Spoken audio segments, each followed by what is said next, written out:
So in 1987, a couple kids from Rodeo, California get together and make a scrappy punk band. Then a few years later, they change their name to Green Day. And down the line, decades later now, they have become absolute rock legends. And bassist Mike Dirnt has been there from the very beginning.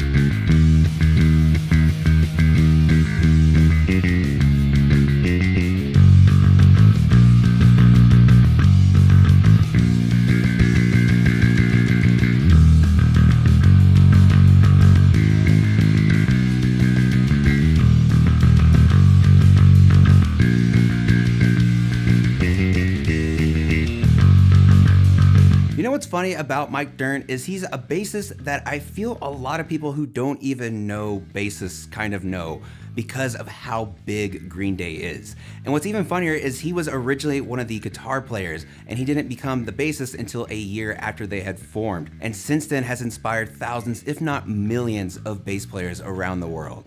I've always gone back and forth, with bass and guitar. I am a bass player, 100%.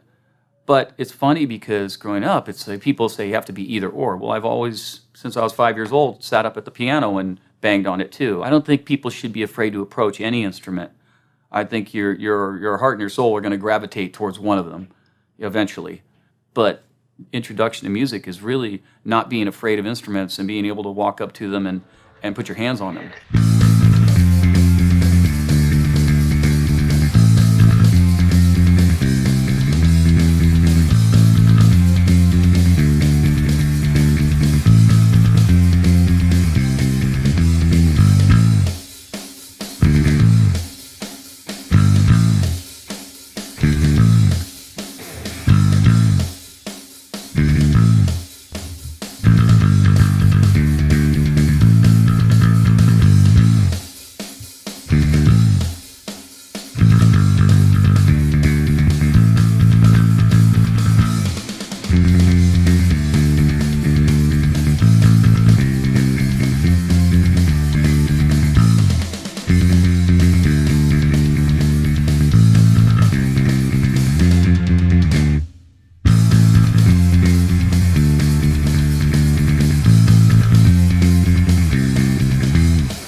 I remember being a kid and hearing Green Day on the radio all the time and seeing them on like MTV and stuff like that. And Mike just always had this ability to really make his bass line stand out, especially for a song like When I Come Around. Man, I remember that little diddly just being stuck in my head for weeks at a time. The simple thing for me is, you listen to what I do.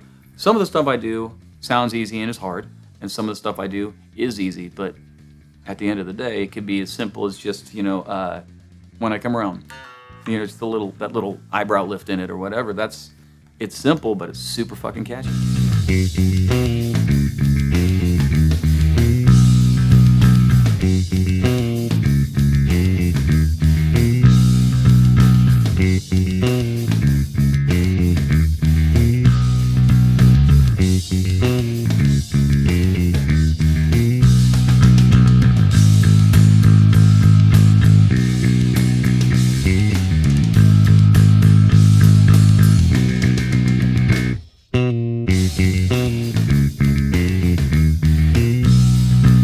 What's really interesting to me about Mike as a bass player is you could tell he caters his bass lines to each individual song, whether it's just simply backing up the main rhythm to have a humongous sounding riff, or taking center stage for the entire melody of the song and all the little ebbs and flows in between that he's done for their entire discography. It's just really cool to sit back and listen to all the little nuances in his playing.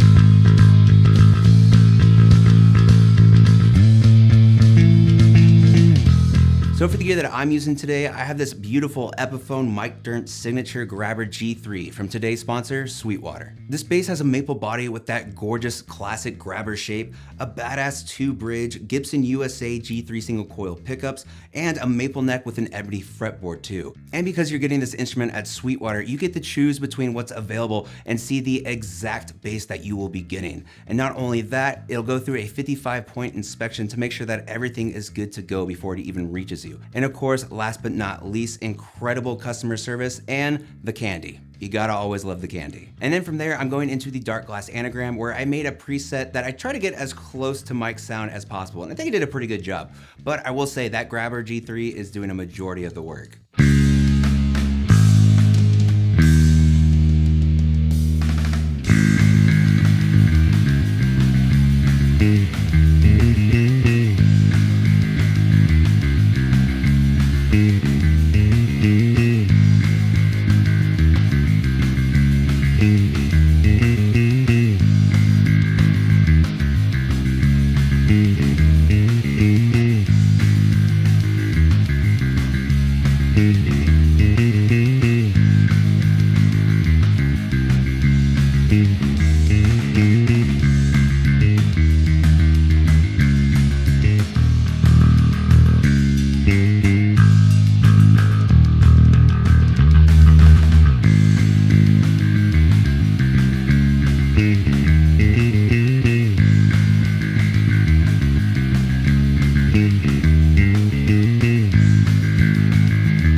And of course, now as an adult, seeing them still play with so much energy is just infectious. You see how locked in both Trey and Mike are together as the rhythm section and how much energy they bring into each and every song. And then on top of that too, Mike will be running around all the time, dancing, jumping, and then also helping out with backup vocals too. It's just so awesome to see this from a bass player who just seemingly hasn't slowed down in the past 3 decades that they've been a band.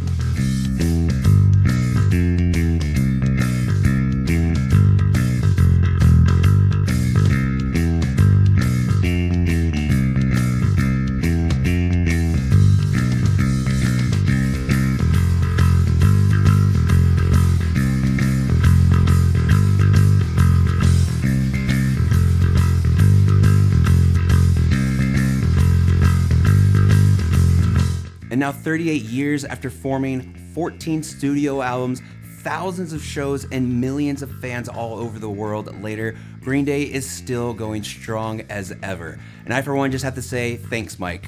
Thank you so much for all the fun and just killer music over the years, and I can't wait to keep seeing you guys make more of it too.